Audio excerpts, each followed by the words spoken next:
Hello à toi, j'espère que tu as la forme, j'espère que tu t'es bien réveillé ce matin, que tu as pris ton café et que tu es disponible devant cette vidéo. J'avais hâte de te retrouver, je t'invite à t'abonner à la chaîne, à liker les vidéos qui t'inspirent, histoire de nous motiver à continuer à te faire un max de contenu. J'ai 10 minutes pour t'expliquer un concept autour du closing, du setting, du mindset, de l'entrepreneuriat. Aujourd'hui, on va encore et toujours parler de mindset, n'est-ce pas? Je vais te parler de l'importance de banaliser l'échec. Let's go, c'est parti!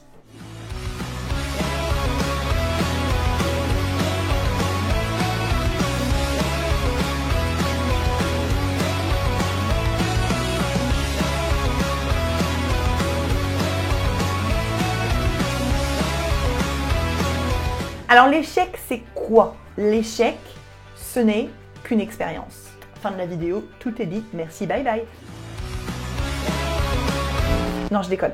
En fait, souvent, et ça n'a rien à voir avec le closing, le setting, l'entrepreneuriat, c'est dans ta vie en règle générale, souvent, ce qui fait que tu ne veux pas prendre une décision, que tu n'arrives pas à prendre une décision, c'est lié à une peur. Et il y a une peur qui est hyper bloquante et forcément très peu stratégique pour ton activité et pour ton développement, ton épanouissement, c'est la peur de l'échec. Et en vrai, souvent, la peur de l'échec, chez les setters, closers, les freelances, elle se banalise comment? Elle se verbalise, comment? Par je ne vais pas démarcher d'entreprise, ou je ne vais pas faire de vidéos de présentation parce que ça me met mal à l'aise d'être devant la caméra, ou je ne vais pas aller chercher de potentiels partenariats, ou une fois que j'ai un partenariat, inconsciemment je fais tout pour que ça foire parce que j'ai trop la trouille. Parce que tu as peur de l'échec. L'échec numéro 1 que tu peux vivre, c'est ne pas réussir ta formation. Et donc potentiellement avoir dépensé de l'argent pour que dalle. Faut-il encore que tu l'imagines comme étant que dalle. Mais ça, c'est un autre sujet. 2, l'échec de ne pas trouver de premier client. Et donc, de ne pas me générer de revenus. Et 3, l'échec d'avoir un client, mais que ça ne fonctionne pas. Ce sont les 3 peurs d'échec principales que j'observe chez nos élèves une fois qu'ils rentrent de formation et une fois qu'ils ont terminé leur formation. Sauf que, si tu changes de perception liée à cette peur, ça peut tout changer dans ta vie. Qu'est-ce que je veux dire par là? Quand tu as peur de l'échec, tu as peur d'échouer, tu as peur de ne pas réussir quelque chose. Sauf qu'en fait, l'échec n'existe pas. L'échec n'existe que si toi tu décides qu'il existe. Si tu l'imagines comme simplement une expérience comme une autre, ça va tout changer. Exemple numéro 1. J'ai échoué à ma formation, je n'ai pas réussi. Je peux aussi le voir comme j'ai appris des nouvelles compétences, j'ai appris une nouvelle manière de faire. Je peux soit décider de passer un rattrapage, soit décider d'utiliser ces compétences pour faire mon propre chemin. Et de toute façon, j'ai grandi grâce à ce que j'ai appris. Ce n'est pas un échec, c'est une expérience. Peur d'échec numéro 2, de ne pas trouver mon premier client. Ça veut dire que tu vas pas oser démarcher, ou ça veut dire que quand tu vas faire des entretiens, ça va pas fonctionner, ou alors tu vas jamais oser ouvrir ta caméra pour faire une vidéo de présentation, etc., etc. Vois-le comme j'ai été en entretien avec quelqu'un, ça n'a rien donné, ou j'ai candidaté, je n'ai jamais eu de nouvelles. Ce n'est pas un échec, c'est une expérience. Qu'est-ce que je peux mettre en place à partir de maintenant pour faire en sorte que la prochaine fois quand je postule, j'ai une réponse, j'ai une demande d'entretien parce que j'ai mis en place des choses qui me rendent plus sexy, entre guillemets, aux yeux de l'entreprise. Ou tout simplement, j'ai eu un entretien, ça n'a pas fonctionné, c'est pas grave. Comment j'analyse le truc? Comment je fais en sorte que ça fonctionne la prochaine fois? Et puis finalement, c'était peut-être un mal pour un bien. C'était peut-être pas le bon client pour moi, c'était peut-être pas le bon moment pour moi. C'est pas grave, c'est une expérience, je rebondis. Et la 3e peur de l'échec, c'est une fois que tu as ton premier client, ça ne donne rien, ça ne fonctionne pas. Ça reste quand même une expérience. La plupart du temps, tu as pris tes premiers calls, donc tu n'es plus closer débutant. C'est génial! Ça veut dire que tu as déjà eu une première expérience, donc tu es capable d'analyser.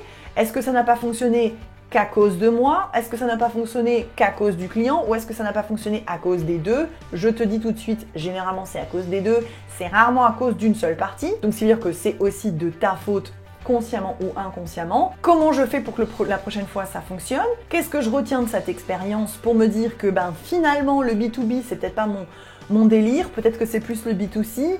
Finalement, bosser dans une équipe, c'est peut-être pas mon délire, j'ai plus envie d'être solo closer, etc., etc. T'as forcément un moyen d'analyser le truc. Et vraiment, je vais te donner mon expérience. Et pas tant dans mon expérience en closing parce qu'on a eu des partenariats qui ont hyper bien réussi, puis on a des partenariats aussi qui ont foiré, clairement, où nous on s'est chié dessus, ou alors le partenaire n'a pas respecté toutes les clauses du contrat, bref, peu importe. Si j'avais dû prendre ça comme échec, à l'époque, je n'en serais pas là aujourd'hui. Clairement, j'aurais pas créé l'organisme de formation, j'aurais pas mes 2 enfants, peut-être que du coup j'aurais gagné beaucoup moins ma vie, et donc du coup j'aurais dit ben non, je fais pas un 2e enfant parce que je me sens pas safe, etc. etc. Et la dernière grosse expérience que j'aurais pu comment je pourrais dire, véhiculer comme un échec, c'est par rapport à notre propre certification qu'on essaye de faire passer chez France Compétences. C'est un processus long, fastidieux, compliqué, et en même temps c'est normal, parce que si ça n'était pas long, fastidieux et compliqué, n'importe qui pourrait déposer sa certification, et donc il n'y aurait plus de sens derrière le mot certification. Donc je remets pas en cause le principe, c'est ok, j'accepte le fait que ce soit long, fastidieux, difficile à comprendre et compliqué. Ça fait la 3e fois que France Compétences nous dit à l'heure actuelle, dans l'état de votre dossier, votre certification ne passe pas, vous devez retravailler tel et tel élément. J'aurais pu me dire, c'est un échec, je n'ai pas envie de retravailler dessus, ça me saoule, j'ai pas envie de prendre de temps dessus, no way, laisse tomber, c'est un échec, j'arrête. Ou je peux le prendre comme, ok, c'est un refus, mais les éléments sur lesquels on me demande de travailler, je suis capable d'apporter des preuves pour faire en sorte que ça passe.